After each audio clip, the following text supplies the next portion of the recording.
2 Monday Night Football games last night. What's the takeaway? I mean, I don't know. Saints and Panthers were really hard to watch.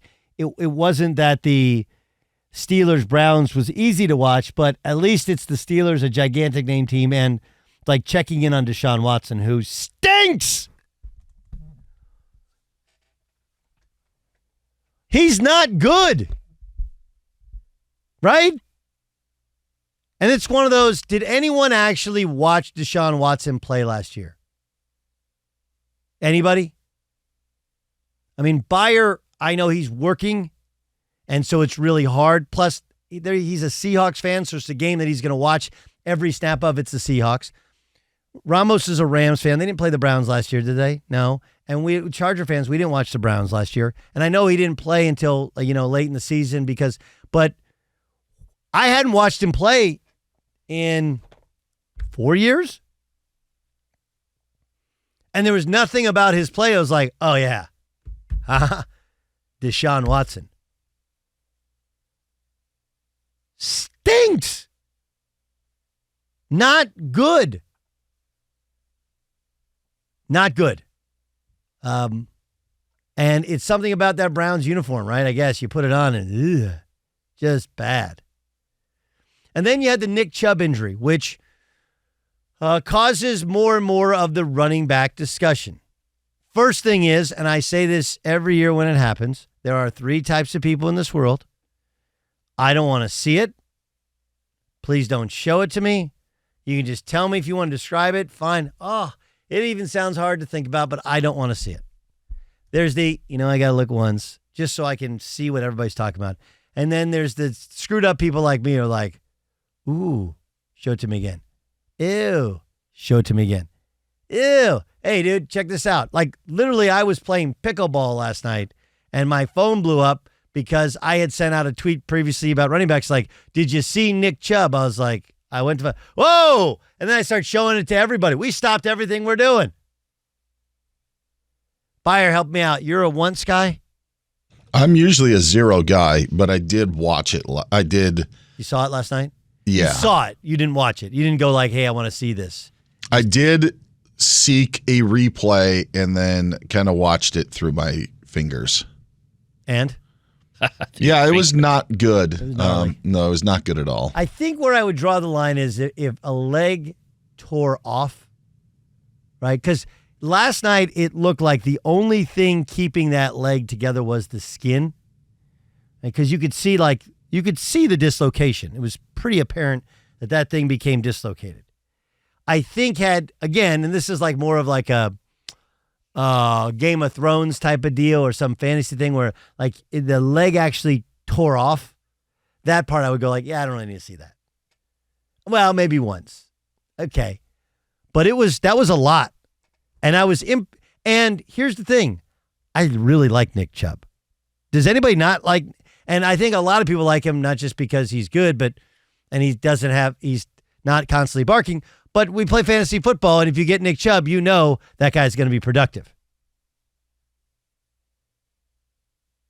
And there's certain levels of a hyperextension. That wasn't a hyperextension. That was a dislocation. Because they called it a hyperextension of the knee. That's what I saw. It was definitely hyperextended. Okay.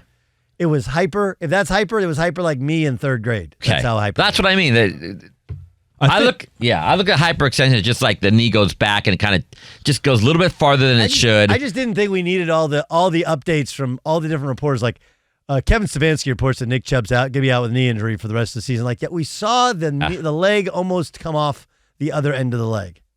But Joe Buck added a layer to your scenario. You're saying there's 3 kinds of people? Yeah. I think last night he added a layer because this is what I heard him say. We're not showing the replay of the other side of the field because it's too much. Yes. So another layer would be that person that hears that and then makes it his goal to find that angle, as opposed to me who heard that and was like, oh, cool, I'm good. They saved me having to watch it, Here's Kevin Stefanski after the game. Reports out there from NFL Network that Nick has suffered multiple torn ligaments I can't, without imaging, I can't say. So significant in the injury. Do you anticipate him being done for the season? I do. mean, that's what are you going to say?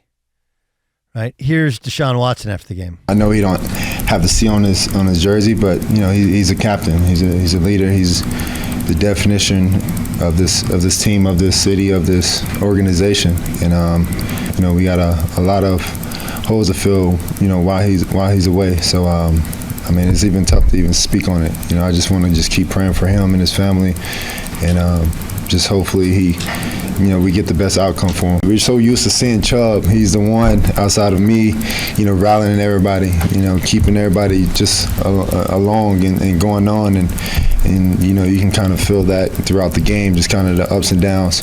But usually he's the one in the huddle talking to everyone. But, having that piece gone, it was tough. Can I ask you guys a question?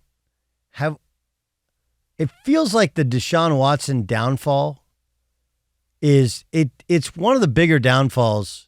Like Russell Wilson has aged and there's been a fall off, but he's had a long career of success. Deshaun Watson probably half the length of success, obviously not the playoff success.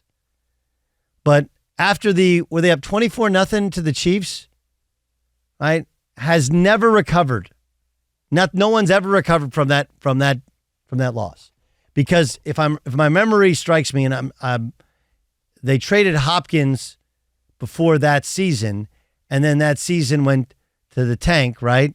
And they won 4 games, and then he sat out, and then there were the allegations, and then everything else. But he was widely considered one of the brightest stars in the league, and even if you remove the off-the-field stuff in Houston from your consideration, which you can do, because I'm just talking about him as a football player. Like, he looked bottom 10 quarterbacks, and I'm being nice, in the league last night. And I understand TJ Watt's an incredible defensive player. Pittsburgh's defense is still really good. But he just didn't look good. He didn't look elite athletically. He missed on a bunch of throws. The NFL has come out and said there's no additional fines for the hands on the official, but that's because the official put his hands on him and he's kind of pushed him aside as he's talking. But he had the 2 face mask penalties, which I've never seen it called on a quarterback, let alone twice in a game on a quarterback. Byron, I'm trying to think of another guy now we have seen guys down and then rebound, but when your game is so built around athleticism, and you look not terribly athletic. And he's always been a good thrower. He's not like he was Lamar as an athlete, or Lamar in terms of, but man, not great. This is a substantial downfall, maybe of the historic nature. Considering as well of winning a national championship at Clemson. And his coach, and Dabo said he's the Michael Jordan of football, right? Yeah, yes. And was a guy who was well thought of in the community, big with charity. Yeah, I can't think of that sort of fall, if you will. Yeah. His game, the way, like, he's always been loose with the football. Yes, he's always held it too long and always been loose with the football. Yes, does not protect it. It's kind of always been out there, and that really hurt him last night on the last touchdown that ended up deciding the game. But yeah, there was. I think you felt with Deshaun Watson that at some point he would clean everything up, and then it would all come together. And I think it's done the opposite. I don't think it's rust. I don't think it's 2 years off. I just think that this is who he is, and apparently he's not going to change. Well, I think I would say it's some of the time off, because I think also with age, you're not the same guy. With the time off, you're not the same guy. Clearly with, he's not viewed as the same guy. And I know 2 GMs, and I remember when the first Deshaun Watson allegations came out, I asked them, like, when you guys researched him, they're like, nothing. Clean as the driven snow. Like, everyone loved him at Clemson. Loved him, swore by him as a person. And I'm also willing to believe that some of this stuff is, I'm not saying fabricated, but is enhanced, and made to seem bigger or worse. But still, there's enough of it to be like, yeah, that doesn't seem right. That doesn't seem right. But I think I would actually say there is something to it's hard to not play football for 2 years and be good. He has had 2 torn ACLs during his career. At some point, that catches up to you. At some point, when you hold on to the football and you hold it loosely, as you pointed out, Dan Byer, it catches up to you. And the things you've been able to get away with for a long time because you were just bigger, stronger, faster, smarter than everybody, it catches up to you. And then you factor in they're not great. They lose their running back. You're on the road. Pittsburgh's got a good defense. You're no longer playing in the confines of a dome, which makes everything far easier for guys that throw or kick a football. And yeah, it's all come to be like, he's not very good. Not very good. I mean, don't get me wrong. Kenny Pickett wasn't good either. But when we're starting to put Deshaun Watson in a Kenny Pickett conversation, that is something no one ever expected to have. Ever.